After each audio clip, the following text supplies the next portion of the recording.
جاؤ، قیامت کے دن نہ تمہارے رشتے ناتے کام آئیں گے اور نہ اولاد.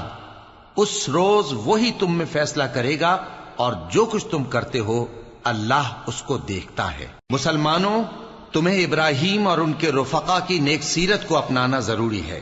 جب انہوں نے اپنی قوم کے لوگوں سے کہا کہ ہم تم سے اور ان بتوں سے جن کو تم اللہ کے سوا پوجتے ہو بے تعلق ہیں، ہم تمہارے معبودوں کے کبھی قائل نہیں ہو سکتے، اور جب تک تم ایک اللہ پر ایمان نہ لاؤ ہم میں تم میں ہمیشہ کھلم کھلا عداوت اور دشمنی رہے گی.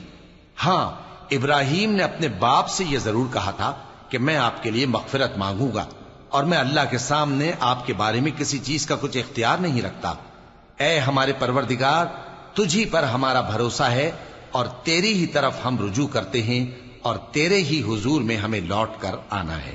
اے ہمارے پروردگار، ہم کو کافروں کے ذریعے فتنے میں نہ ڈال